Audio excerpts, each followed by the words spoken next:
ನಮಸ್ಕಾರ ಸ್ನೇಹಿತರೆ, welcome to spiritual ಆಲ್ಕಮಿ 7 Kannada. ನಾನು ತ್ರಿವೇಣಿ, ಹೋಪನೋಪನೋ ಹೀಲರ್ ಮತ್ತು ಲೈಫ್ ಕೋಚ್. ಈಗ ನೀವು ಜೀವನದಲ್ಲಿ ಫಾಲೋ ಮಾಡಬೇಕಾದಂತಹ 7 ಪ್ರಿನ್ಸಿಪಲ್ಸ್ನ ಹೇಳ್ತೀನಿ. ಯಾರ್ಯಾರು ಇದರಲ್ಲಿ ಎಷ್ಟು ರೂಲ್ಸನ್ನು ಫಾಲೋ ಮಾಡ್ತಾ ಇದ್ದೀರಾ ಅಂತ ಕೆಳಗಡೆ ಕಾಮೆಂಟ್ ಮಾಡಿ. ಈ ರೂಲ್ಸನ್ನು ಫಾಲೋ ಮಾಡ್ತಾ ಇದ್ದರೆ ಏನಾಗುತ್ತೆ ಅನ್ನೋದು ಕೊನೆಯಲ್ಲಿ ಹೇಳ್ತೀನಿ, ವಿಡಿಯೋ ಕೊನೆಯಲ್ಲಿ. ಹಾಗಾಗಿ ಮಿಸ್ ಮಾಡದೆ ಕೊನೆವರೆಗೂ ನೋಡಿ ಈ ವಿಡಿಯೋನ. ಸೊ ನಾನು ಈ ರೂಲ್ಸನ್ನು ಹೇಳೋಕ್ಕೆ ಶುರು ಮಾಡೋಕ್ಕಿಂತ ಮುಂಚೆ, ನೀವು ನೋಡ್ತಾ ಇರೋ ಪ್ರತಿಯೊಬ್ಬರಲ್ಲಿ ಯಾರಾದರೂ ನನ್ನ ಚಾನಲನ್ನು ಸಬ್ಸ್ಕ್ರೈಬ್ ಮಾಡಿಲ್ಲ ಇನ್ನೂ ಅಂದರೆ ಸಬ್ಸ್ಕ್ರೈಬ್ ಮಾಡಿ. ಆಗ ಇನ್ನೂ ಜಾಸ್ತಿ ಜನಕ್ಕೆ ಹೋಗಿ ರೀಚ್ ಆಗುತ್ತೆ ಈ ನನ್ನ ಟಾಪಿಕ್ಸ್. ಯಾಕೆಂದರೆ ನಾನು ಹೇಳೋ ಪ್ರತಿಯೊಂದು ವಿಷಯ ಕೂಡ ಪ್ರತಿಯೊಬ್ಬರ ಜೀವನನ ಬದಲಾಯಿಸುವಂಥ ವಿಷಯಗಳೇ. ಹಾಗಾಗಿ ಈ ವಿಡಿಯೋಲಿ ಕೂಡ ಅದೇ ಥರ ವಿಷಯನೇ ಇರೋದು. ಸೊ ಈಗ ಶುರು ಮಾಡೋಣ. ಮೊದಲನೇ ರೂಲ್ಸ್ ಏನು ನೀವು ಫಾಲೋ ಮಾಡಬೇಕಾಗಿರೋದು ಅಥವಾ ಆಲ್ರೆಡಿ ಮಾಡ್ತಾ ಇರೋದಾದರೆ ಕೆಳಗಡೆ ಕಾಮೆಂಟಲ್ಲಿ ಹೇಳಿ. ಏನಂದರೆ, ಮೈಂಡ್ ಕ್ಲಾರಿಟಿ. ನೀವು ಏನೇ ಕೆಲಸ ಮಾಡಿ ಅಥವಾ ಏನೇ ಒಂದು ಡೆಸಿಷನ್ ತಗೋಬೇಕಂದ್ರೂ, ಎಸ್ ನನಗಿದು ಬೇಕು, ನನ್ನ ಜೀವನಕ್ಕೆ ಈಗ ಅದ ಅಂತ ಆಯ್ಕೆ ಅಂತ ಬಂದಾಗ ನಾನು ಸರಿಯಾದ ಆಯ್ಕೆ ಮಾಡುವಷ್ಟು ಮನಸ್ಸು ಸ್ಪಷ್ಟತೆ ನನಗಿದೆ, ಮೈಂಡ್ ಕ್ಲಾರಿಟಿ ನನಗಿದೆ ಅಂತ ನಿಮ್ಮಲ್ಲಿ ಇದ್ದರೆ ಕೆಳಗಡೆ ಕಾಮೆಂಟ್ ಮಾಡಿ. ಯಾಕೆಂದರೆ ಈಗ ತುಂಬ ಜನ ನನ್ನ ಹತ್ರ ಪ್ರಾಬ್ಲಮ್ಸ್ ಹೇಳ್ಕೊಂಡು ಬರ್ತಾರಲ್ವ ವಾಟ್ಸಪ್ಪಲ್ಲಿ, ಅಲ್ಲಿ ತುಂಬ ಜನ ಕೇಳುವಂಥ ಪ್ರಶ್ನೆಯಿಂದ ನನಗೇನು ಅರ್ಥ ಆಯಿತು ಅಂದರೆ, ಮೈಂಡ್ ಕ್ಲಾರಿಟಿನೇ ಇಲ್ಲ. ಈಗ ನಿಮ್ಮ ಜೀವನದಲ್ಲಿ ಕಾಡ್ತಾ ಇರುವಂಥ ಅತಿ ಮುಖ್ಯವಾದ ಸಮಸ್ಯೆ ಏನು ಅಂತ ಕೇಳಿದ್ರೆ, ಇದ ಅಂತ ಯೋಚನೆ ಮಾಡ್ತಾರೆ. ಆ ಮಟ್ಟಿಗೆ ಕನ್ಫ್ಯೂಷನ್. ಅಥವಾ ಒಂದು 2 ಆಯ್ಕೆ ಇದೆ ಅಂದರೆ, ಇದನ್ನು ಆಯ್ಕೆ ಮಾಡ್ಕೊಳ್ಳ, ಅದನ್ನು ಆಯ್ಕೆ ಮಾಡ್ಕೊಳ್ಳ, ನನಗೆ ಅರ್ಥ ಆಗ್ತಾ ಇಲ್ಲ, ನನಗೆ ಯಾವುದು ಒಳ್ಳೆಯದು ಅಂತ ಅವ್ರು ಬಂದು ಅವರ ಜೀವನದ ಬಗ್ಗೆ ತಗೊಳ್ಳುವಂಥ ನಿರ್ಧಾರದ ಬಗ್ಗೆ ನನ್ನ ಹತ್ರ ಕೇಳ್ತಾರೆ. ಸೊ ಯಾವಾಗ ನನಗೆ ಕ್ಲಾರಿಟಿ ಇರುತ್ತೆ, ಈಗ ನಾನು ಏನಾದರೂ ಒಂದು ತಗೋತಾ ಇದ್ದೀನಿ ಅಂದರೆ ಇದರಿಂದ ನನಗೆ ಒಳ್ಳೆಯದಾ, ನನ್ನ ಜೀವನಕ್ಕೆ ಒಳ್ಳೆಯದಾ, ನನ್ನ ಕುಟುಂಬಕ್ಕೆ ಒಳ್ಳೆಯದಾ, ಯಾರಿಗೆ ಒಳ್ಳೆಯದು ಯಾರಿಗೆ ಕೆಟ್ಟದು, ಈ ಥರದ್ದೊಂದು ಕ್ಲಾರಿಟಿ ಇದ್ದುಬಿಟ್ರೆ ಸಾಕು, ಅರ್ಧ ಪ್ರಾಬ್ಲಮ್ಸ್ ಅಲ್ಲೇ ಸಾಲ್ವ್ ಆಗುತ್ತೆ. ಇನ್ನು 2ನೇ ರೂಲ್ಸ್ ಏನಂದರೆ, ನಮ್ಮ ಹೃದಯ ಶುದ್ಧವಾಗಿರಬೇಕು. ಒಂದ್ಸಲ ಯೋಚನೆ ಮಾಡಿ ನೋಡಿ, ನಿಮಗೆ ಪ್ರತಿಯೊಂದು ವಿಷಯಕ್ಕೂ ಕೋಪ, ದುಃಖ, ಅಸಹನೆ, ಜಲಸ್ಸು, ಇರಿಟೇಷನ್ನು, ಫ್ರಸ್ಟ್ರೇಷನ್ನು, ಡಿಪ್ರೆಷನ್ನು, ಸ್ಯಾಡ್ನೆಸ್, ಈ ಥರ ನೆಗೆಟಿವ್ ಎಮೋಷನ್ಸನ್ನು ಯಾವಾಗಲೂ ನಿಮ್ಮ ಹೃದಯದಲ್ಲಿ ನೀವು ಹೊತ್ಕೊಂಡಿದ್ರೆ ನಿಮಗೆ ಚೆನ್ನಾಗಿ ಅನ್ಸುತ್ತಾ? ಯಾವಾಗಲೂ ಶೋಕದಲ್ಲೇ ಹೀಗೆ ಕೂತಿದ್ರೆ ಅಥವಾ ಕೋಪದಲ್ಲಿ ನಿಮ್ಮ ಕಣ್ಣು ಕೆಂಪು ಮಾಡಿಕೊಂಡು ಎಲ್ಲರ ಮೇಲೆ ಕೂಗಾಡ್ಕೊಂಡು ರೇಗಾಡಿಕೊಂಡು ಅಥವಾ ಗಾಸಿಪ್ಗಳು ಮಾಡಿಕೊಂಡು ಈ ಥರದ್ದೆಲ್ಲ ಇದ್ದರೆ ನಿಮಗೆ ಚೆನ್ನಾಗಿ ಅನ್ಸುತ್ತಾ? ನಿಮ್ಮ ಹೃದಯಕ್ಕೆ ಚೆನ್ನಾಗಿ ಅನ್ಸುತ್ತಾ? ಇಲ್ಲ ತಾನೆ. ನಮ್ಮ ಹೃದಯ ಅಂದರೆ ಹೃದಯ ಚಕ್ರ ಇರೋದೇ ಪ್ರೀತಿಯನ್ನು ಪಡ್ಕೊಳ್ಳೋದಕ್ಕೆ, ಪ್ರೀತಿಯನ್ನು ಎಲ್ಲರಿಗೂ ಕೊಡೋದಕ್ಕೆ. ಅದು ಬಿಟ್ಟು ನಾವು ಈ ಥರ ಎಲ್ಲರ ಮೇಲೆ ಕೆಂಡ ಕಾರ್ಕೊಂಡು ಅವ್ರ ಮೇಲೆ ಅಸಹನೆಯಿಂದ ಇದ್ದು ಜಲಸಿನ ಅಟ್ರ್ಯಾಕ್ಟ್ ಮಾಡಿಕೊಂಡು ಸ್ಯಾಡ್ನೆಸ್ಸು, ಇರಿಟೇಷನ್, ಈ ಥರ ನೆಗೆಟಿವ್ ಎಮೋಷನ್ಸಲ್ಲಿದ್ದರೆ ನಿಮ್ಗೆ ಚೆನ್ನಾಗಿರುತ್ತಾ? ಇಲ್ಲ ಅಲ್ವಾ. ಫ್ರೀಕ್ವೆನ್ಸಿ ಲೋ ಆಗುತ್ತೆ. ಅದರ ಪ್ರಭಾವ ನಮ್ಮ ದೇಹದ ಮೇಲೆ ಬೀಳುತ್ತೆ. ದೇಹದಲ್ಲಿ ಆರೋಗ್ಯದಲ್ಲೂ ಸಮಸ್ಯೆಗಳಾಗುತ್ತೆ ಮತ್ತು ರಿಲೇಷನ್ಶಿಪ್ಪಲ್ಲೂ ಪ್ರಾಬ್ಲಮ್ ಆಗುತ್ತೆ. ಈ 2 ವಿಷಯದಲ್ಲಿ ಪ್ರಾಬ್ಲಮ್ ಆದಾಗ ನಿಮ್ಮ ಕೆರಿಯರಲ್ಲೂ ಪ್ರಾಬ್ಲಮ್ ಆಗುತ್ತೆ. ಈ 3 ಪ್ರಾಬ್ಲಮ್ ಆದಾಗ ಹಣ ಮಾತ್ರ ಬರುತ್ತಾ ನಿಮ್ಮ ಜೀವನಕ್ಕೆ? ಇಲ್ಲ ಅಲ್ವಾ. ಹಾಗಾಗಿ ನಿಮ್ಮ ಹೃದಯನ ಸಾಧ್ಯವಾದಷ್ಟು ಶುದ್ಧವಾಗಿಟ್ಕೊಳ್ಳಿ. ಯಾವಾಗೆಲ್ಲ ನೆಗೆಟಿವ್ ಎಮೋಷನ್ ಬರುತ್ತೋ ಅದನ್ನು ರಿಲೀಸ್ ಮಾಡಿ. ಬರಲೇಬಾರ್ದು ಅಂತ ಹೇಳಲ್ಲ, ಮನುಷ್ಯರು ಅಂದಮೇಲೆ ಬರುತ್ತೆ, ಎಲ್ಲ ಎಮೋಷನ್ಸು ಬರುತ್ತೆ. ಮೈಂಡನ್ನು ಕಂಟ್ರೋಲಲ್ಲಿ ಇಟ್ಕೊಳ್ಳೋದನ್ನು ಕಲ್ತ್ಕೊಳ್ಳಿ. ಇನ್ನು 3ನೇದಾಗಿ, ನೀವೇನಾದರೂ ಒಂದು ಕೆಲಸ ಮಾಡಬೇಕು ಅಂದಾಗ ಆ ಕೆಲಸಕ್ಕೆ ನೀವು ಸಿನ್ಸಿಯರ್ ಆಗಿ ಪ್ರಾಮಾಣಿಕವಾಗಿ ನೀವು ಆ ಕೆಲಸನ ಮಾಡ್ತಾ ಇದ್ದೀರಾ. ಯಾರನ್ನೋ ಮೆಚ್ಚಿಸೋಕ್ಕೋ ಅಥವಾ ಇದು ಮಾಡಿಲ್ಲ ಅಂದರೆ ಅವ್ರು ಬೈತಾರೆ ಅಂತನೋ ಅಥವಾ ಇದೆಲ್ಲ ನನ್ನ ಹಣೆ ಬರಹ ನಾನೇ ಮಾಡಬೇಕು ಅಂತನೋ ಬೈಕೊಂಡು ದುಃಖದಲ್ಲೋ ಬೇಜಾರಲ್ಲೋ ಮಾಡ್ತಾಯಿದ್ರೆ ಅದು ವೇಸ್ಟ್. ನೀವು ಮಾಡೋ ಕೆಲಸ ಯಾರಿಗೋಸ್ಕರ? ನಿಮಗೋಸ್ಕರ, ನಿಮ್ಮ ಕುಟುಂಬಕ್ಕೋಸ್ಕರ, ನಿಮ್ಮ ಕುಟುಂಬದ ಸಂತೋಷಕ್ಕೋಸ್ಕರ ಅಂದಾಗ ಅದನ್ನು ಯಾವ ಎನರ್ಜಿಯಿಂದ ಮಾಡಬೇಕು ಅಲ್ವಾ? ಅದು ಸಣ್ಣ ಕೆಲಸ ಆಗಿರಲಿ, ದೊಡ್ಡ ಕೆಲಸ ಆಗಿರಲಿ, ಆಫೀಸ್ ಕೆಲಸ ಆಗಿರಲಿ, ಬಿಸ್ನೆಸ್ ಆಗಿರಲಿ, ಮನೆಯಲ್ಲಿ ಮಾಡೋ ಕೆಲಸ ಆಗಿರಲಿ, ಯಾವುದೇ ಕೆಲಸ ಅಂದರೆ ಕೆಲಸ ಮಾಡಲೇಬೇಕಲ್ವಾ. ಯಾವುದು ಕೆಲಸ ಮಾಡದೆ ಸುಮ್ಮನೆ ಎಷ್ಟೊತ್ತು ಅಂತ ಕೂತ್ಕೊಳ್ಳೋಕ್ಕಾಗತ್ತೆ. ಹಾಗಾಗಿ ನೀವೇನೇ ಕೆಲಸ ಮಾಡ್ತಿದ್ರು ಅದನ್ನು ಎಷ್ಟು ಪ್ರಾಮಾಣಿಕವಾಗಿ ಮಾಡ್ತಾ ಇದ್ದೀರಾ ಅನ್ನೋದನ್ನು ನೋಡ್ಕೊಳ್ಳಿ. ಕಂಪ್ಲೇಂಟ್ಸ್ ಮಾಡಿಕೊಂಡು ಎಲ್ಲರ ಮೇಲೆ ಬ್ಲೇಮ್ ಮಾಡಿ ನಿನ್ನಿಂದಾನೆ ಅವರಿಂದಾನೆ ಈ ಥರದ್ದೆಲ್ಲ ಮಾಡ್ಕೊಂಡು ಮಾಡಿದಾಗ ಅದು ಯಾರಿಗೂ ಒಳ್ಳೆಯದಾಗಲ್ಲ. ಅದರಿಂದ ನಿಮಗೆ ಆ ಇರಿಟೇಷನಿಂದ ನಿಮ್ಗೆ ಆರೋಗ್ಯದಲ್ಲೂ ಸಮಸ್ಯೆ, ಮನಸ್ಸು ಹಾಳಾಗುತ್ತೆ ಈ ಥರ.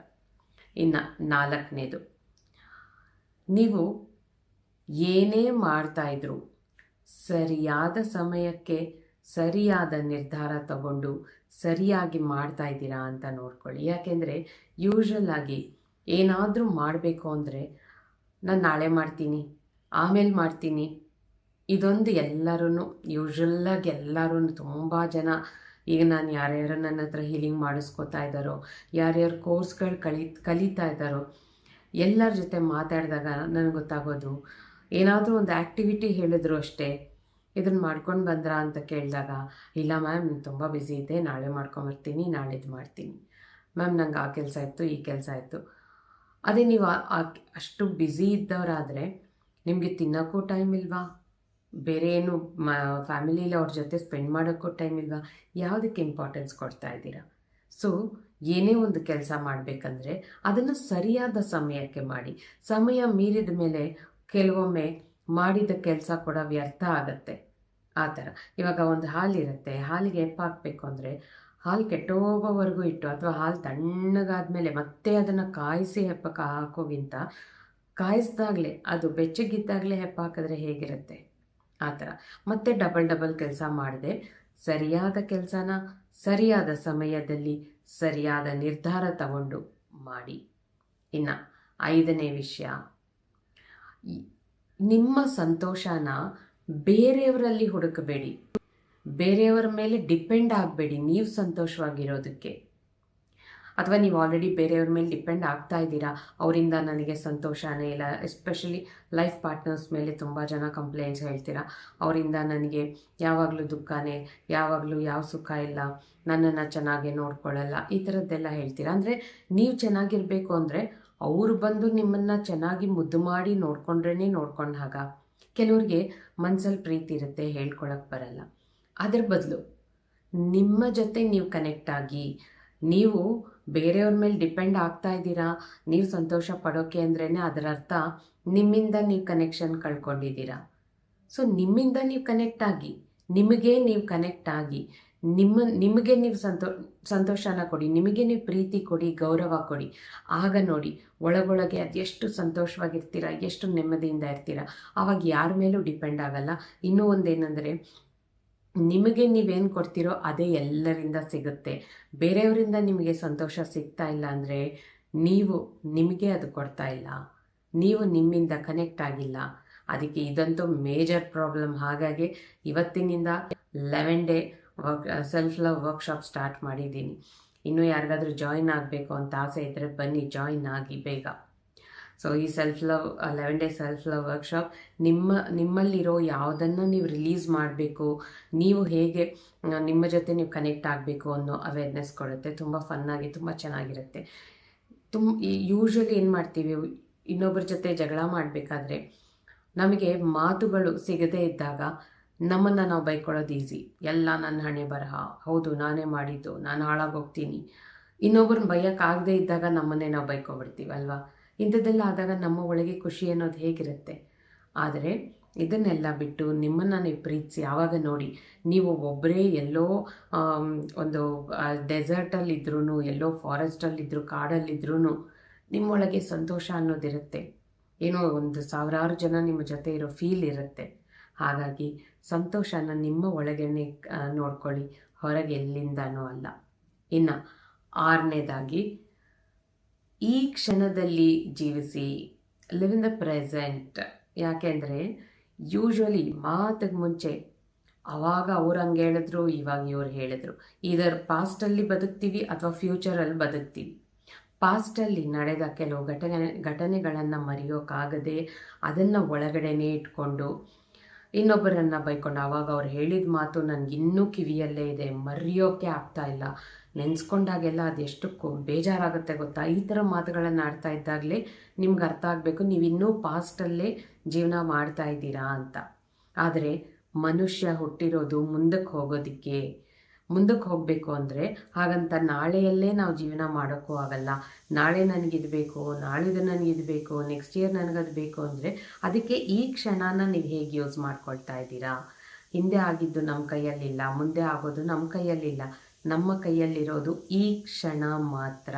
ಈ ಕ್ಷಣನ ನೀವು ಹೇಗೆ ಉಪಯೋಗಿಸ್ಕೊಳ್ತಾ ಇದ್ದೀರಾ. ಈ ಕ್ಷಣದಲ್ಲಿ ನೀವು ಮಾಡ್ತಾ ಇರೋ ಕೆಲಸನ ಎಷ್ಟು ಇಷ್ಟಪಟ್ಟು ಮಾಡ್ತಾ ಇದ್ದೀರಾ. ನಿಮ್ಮ ಮನಸ್ಸು ಹೇಗಿದೆ ಈ ಕ್ಷಣದಲ್ಲಿ. ಯಾವುದಾದ್ರೂ ನೋವುಗಳಿದೆಯಾ, ಅದರಿಂದ ಹೇಗೆ ಹೊರಗೆ ಬರಬೇಕು, ಆ ಥರ ಈ ಕ್ಷಣದಲ್ಲಿ ಜೀವಿಸಿ. ಆಗ ನೋಡಿ ಜೀವನ ಎಷ್ಟು ಸುಂದರವಾಗಿ ಅನಿಸುತ್ತೆ. ಇನ್ನು ಕೊನೆಯದಾಗಿ 7ನೇದು, ನೆಗೆಟಿವಿಟಿಯಿಂದ ದೂರ ಇರಿ. ಸೀರಿಯಲ್ಗಳು, ನ್ಯೂಸು, ಅದರಲ್ಲಿ ಏನು ತೋರಿಸ್ತಾರೆ, ಬರೀ ನೆಗೆಟಿವಿಟಿ. ಅದನ್ನು ನೋಡಿ ನೋಡಿ ನೋಡಿ ಏನಾಗುತ್ತೆ, ನಮ್ಮ ಮೈಂಡಲ್ಲಿ ಕೂಡ ನೆಗೆಟಿವಿಟಿನೇ ಬರುತ್ತೆ. ಅಲ್ಲಿ ನೋಡೋ ನೆಗೆಟಿವಿಟಿ ನಮ್ಮ ಮನಸ್ಸಲ್ಲಿದ್ದಾಗ ನಾವು ನಮ್ಮ ಮನೆಯವರ ಜೊತೆ ಕೂಡ, ಫ್ಯಾಮಿಲಿಯಲ್ಲಿರೋರ ಜೊತೆ ಕೂಡ ನಮ್ಮ ಬಿಹೇವಿಯರ್ ಕೂಡ ಆ ಥರನೇ ನೆಗೆಟಿವ್ ಆಗೇ ಬರುತ್ತೆ. ಯಾಕೆಂದರೆ ಸಬ್ಕಾನ್ಷಿಯಸ್ ಮೈಂಡಲ್ಲಿ ಕೂತ್ಕೊಂಡ್ಬಿಟ್ಟಿರುತ್ತೆ ಆ ನೆಗೆಟಿವಿಟಿ. ಅದು ಅಫರ್ಮೇಷನ್ಸ್ ಆಗಿ ಒಂದೊಂದು ಡೈಲಾಗ್ನ ಮತ್ತೆ ಮತ್ತೆ ರಿಪೀಟ್ ಮಾಡಿ 4-5 ಸಲ ಹೇಳ್ತಾರೆ. ಅದು ನಮ್ಮ ಮನಸ್ಸು ತಗೊಂಡು ಅಫರ್ಮೇಷನ್ ಆಗಿ ಇಲ್ಲಿ ಕೂತ್ಕೊಂಡು ಅದೇ ನಮ್ಮ ಜೀವನದಲ್ಲಿ ನಡೆಯೋ ಥರ ಆಗುತ್ತೆ. ಯಾಕೆಂದರೆ ನಮ್ಮ ಒಳಗೆ ಏನಿದೆ ಅದನ್ನೇ ತಾನೇ ನಾವು ಅಟ್ರ್ಯಾಕ್ಟ್ ಮಾಡ್ತೀವಿ. ಹಾಗಿದ್ದಾಗ ಒಳಗೆ ಸಂತೋಷವಾಗಿದ್ದರೆ ಆ ನೆಗೆಟಿವಿಟಿಯಿಂದ ದೂರ ಇದ್ದರೆ, ಗಾಸಿಪ್ಗಳು ಟೈಮ್ ಪಾಸ್ಗೆ ಅಂತ, ಈಗ ಟೈಮ್ ಇದೆ ನನಗೆ ಅಂತ ಯಾರಿಗೋ ಒಬ್ರಿಗೆ ಕಾಲ್ ಮಾಡೋದು, ಅವ್ರ ಬಗ್ಗೆ ಮಾತಾಡು, ಇವ್ರ ಬಗ್ಗೆ ಮಾತಾಡು, ಏನು ಸಿಗುತ್ತೆ ಅದರಿಂದ. ಆ ನೆಗೆಟಿವಿಟಿನೇ ಇನ್ನೂ ಜಾಸ್ತಿ ಅಟ್ರ್ಯಾಕ್ಟ್ ಮಾಡ್ತೀರಾ. ನಿಮ್ಮ ಬಗ್ಗೆ ಇನ್ನೂ ಬೇರೆಯವರೆಲ್ಲ ಮಾತಾಡ್ಕೊಳ್ಳೋ ಥರ ನೀವೇ ಅಟ್ರ್ಯಾಕ್ಟ್ ಮಾಡ್ಕೊತೀರಾ ಅಲ್ವಾ. ಸೊ ಈ ಥರ ನೆಗೆಟಿವಿಟಿಯಿಂದ ಸಾಧ್ಯವಾದಷ್ಟು ದೂರ ಇರಿ. ಈ 7 ರೂಲ್ಸು ಫಾಲೋ ಮಾಡಿದ್ರೆ ಏನಾಗುತ್ತೆ ಅಂದರೆ ಸ್ಪಿರಿಚುವಲಿ ಸಕ್ಸಸ್ಸನ್ನು ನೋಡ್ತೀರಾ. ಆಧ್ಯಾತ್ಮಿಕವಾಗಿ ನೀವು ಆ ಒಂದು ಯೂನಿವರ್ಸ್ ಜೊತೆ ಕನೆಕ್ಟ್ ಆಗಿರ್ತೀರ. ಆಗ ನೋಡಿ ಜೀವನನೇ ಸುಂದರವಾಗಿ ಅನಿಸುತ್ತೆ ನಿಮಗೆ.